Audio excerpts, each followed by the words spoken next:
É hora de Lauro Jardim, do Radar Online. Conta tudo, Lauro. Bom dia. Bom dia, Joyce. O que será que acontece com a oposição? As pesquisas, como a divulgada ontem pelo Ibope, mostram que a popularidade da presidente Dilma nunca esteve tão baixa, as crises se atropelam uma nas outras, o governo está feito barata tonta e nem por isso a gente enxerga de forma contundente a existência da oposição. Eu falo da oposição partidária, aquela com líderes políticos da oposição protagonizando a cena. Claro que há oposição nas ruas, movimentos de oposição que organizam os protestos, mas nada de oposição partidária. Ou, se for para ser um pouco mais rigoroso, apenas uma oposição rala. Na campanha, sem dúvida, o senador Aécio encarnou a oposição. Hoje, o Aécio não está mais na linha de frente. O senador José Serra, que também poderia fazer esse papel, também não está na linha de frente. O governador Geraldo Alckmin, que sonha em ser candidato em 2018, está mais preocupado com falta d'água, queda na arrecadação e não fala nada sobre crise. O senador Caiado até grita aqui e ali, mas sem força nacional. Ele tem discursos fortes, mas que repercutem apenas um pouco na imprensa e depois se diluem no ar. Enfim, cabe a pergunta: cadê a oposição? Costuma-se dizer, de brincadeira, que um governo como esse da presidente Dilma não precisa de oposição. Eles fazem oposição para eles mesmos.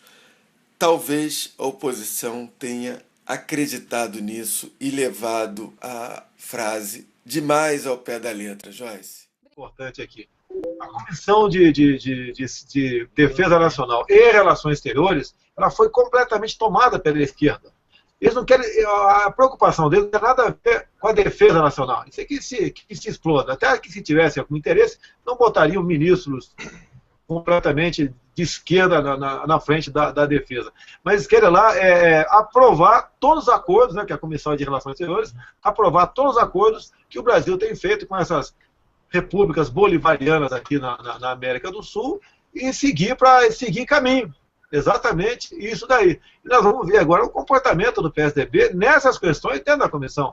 Se lá, quando começarmos a votar esses acordos internacionais, se o PSDB, por exemplo, ceder, é sinal que o sinal está mais do que claro que não há diferença entre eles, né? Apenas o PSDB é o PT com etiqueta. Vou concordar, acho que foi com o Martins que falou isso aí. Professor Lavo, nós vimos essa semana, não só essa semana, nós vimos que o trabalho do Caiado tem sido uma oposição muito firme e domingo ele teve uma reunião com jovens de liderança do DEM falando da ameaça que o DEM, de acabar com a oposição do DEM, colocando o DEM em fusão com o PTB. E o Caiado tem feito uma oposição verdadeira, enfrentando, por exemplo, a Luiz, ele não vai deixar o povo brasileiro sangrar junto com a Dilma. E gostaria de saber da sua opinião sobre isso, porque eu acho que o Arnaldo Caiado tem feito um papel muito bom, que inclusive vai estar no Hangout com a gente, se Deus quiser, semana que vem. E queria que o senhor comentasse um pouco isso, logo, não adiantando o Hangout, mas falando um pouco desse trabalho dele, né? O deputado Caiado tem toda a razão. Deputado não é senador, né? Ele é senador agora. O senador Caiado tem toda a razão, porque está na cara que esta fusão é uma armadilha. Quer dizer, o DEM já se enfraqueceu muito ao longo dos tempos, tá certo? Por não compreender a situação real. Quer dizer, há um tempo atrás, se você falasse de Foro de São Paulo, o pessoal do DEM não queria nem ouvir falar. Tá certo? Então, é aquela inibição mental, aquele travamento mental que é a espiral do silêncio, no fim das contas. Mas tem alguns que não caíram nessa espiral do silêncio e o Caiado é um deles. Então, eu acho melhor o pessoal dar ouvido ao que ele está dizendo, porque essa advertência é muito séria. Agora, tem um negócio que eu queria falar a respeito do FHC. O FHC sempre se gaba de ser o maior discípulo que Antônio Gramsci tem no Brasil. Ele disse: eu entendo muito mais de Antônio Gramsci do que a história do PT. Ora, a estratégia do Antônio Gramsci é apenas a sistematização da mendacidade. Quando ele fala que o partido tem que se transformar num poder onipresente e invisível, significa o seguinte: todo mundo está obedecendo o partido e o pessoal nem sabe. O que é isso? É a farsa total. Antônio Gramsci era um psicopata, meu Deus do céu. Uma mente realmente infame, maligna. Essa coisa da hegemonia, Hegemonia não significa conquistar corações e mentes, como disse esse idiota desse Janine Ribeiro, esse coitado. Conquistar corações e mentes é você enfrentar os adversários num debate franco. Ora, a hegemonia consiste exatamente em tornar impossível o debate franco, porque ela vai por ocupação de espaços. Você vai tirando emprego de um por um e ocupando o lugar. Então você domina todos os canais de comunicação e só existe o seu discurso. E pior, você tendo todos os meios de você impor a uniformidade do seu discurso, você ainda faz discurso contra o discurso único. Quando o único discurso único é o deles. Né? Então, você vê a mendacidade, o cinismo é uma coisa assim, alucinante mesmo. Né? Nós não temos que respeitar mais essas pessoas. Né? Porque, veja, eu posso respeitar um adversário que vem com franqueza para discutir como veio, por exemplo, o doutor Alexandre Duguin. Eu sou contra tudo que ele pensa, mas ele foi um adversário leal, se propôs a um debate franco. Esse pessoal só faz fofoca pelas costas. E foge do debate, assim, com terror. Eles gostam, por exemplo, com relação a mim, eles gostam, foge do debate e vai falar mal do Olavo lá na sala de aula, para alunos que nunca o leram e nunca o lerão. É isso, isso é hegemonia, meu Deus do céu. E quem inventou tudo isso, essa técnica, foi o Antônio Gramsci. Então, o Antônio Gramsci não merece respeito nenhum, tá certo? E quem quer que o siga, quem quer que o leve a sério por mais de meia hora, ou é um imbecil ou está de má intenção, está de sacanagem. Agora, vamos analisar toda a conduta do seu FHC à luz da estratégia gramsciana, você vai entender tudo. Toda a figura, o personagem do FHC é uma invenção do Antônio Gramsci.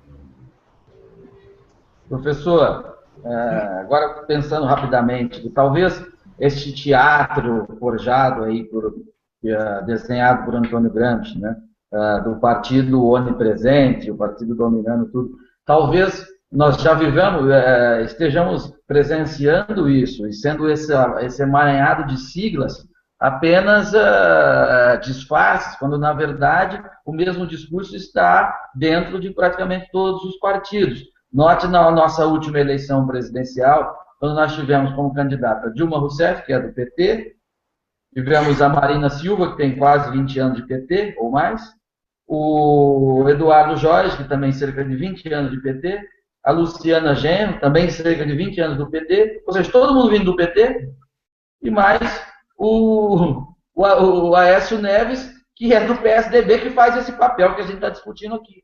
Então, era uma coisa só. Agora, você, o que está acontecendo no Brasil? Assim, a sociedade brasileira, o povão, está revoltado com tudo isso e não quer mais nada disso. Mas acontece que essa turminha da hegemonia dominou toda a parte de cima. Dominou a burocracia, dominou as universidades, dominou a mídia, dominou a OAB, a ABI, a CNBB, quer dizer, todas essas entidades estão repletas de gente dele. E a mídia, então, nem se fala. Então, isso é uma luta, vamos dizer, do povo contra essa elite, e que tem na sua mão os canais de comunicação. Isso que nós temos que quebrar em primeiro lugar.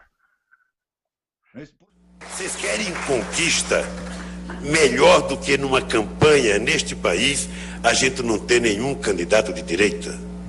Porque antigamente, como é que era a campanha? Era o de centro-esquerda ou de esquerda contra os trogloditas de direita. Era assim toda a campanha. Essa começou a melhorar já comigo e com o Fernando Henrique Cardoso. Já foi um nível elevado. Depois eu e Serra também, depois eu e o Acon baixou o nível por conta dele e não por minha conta.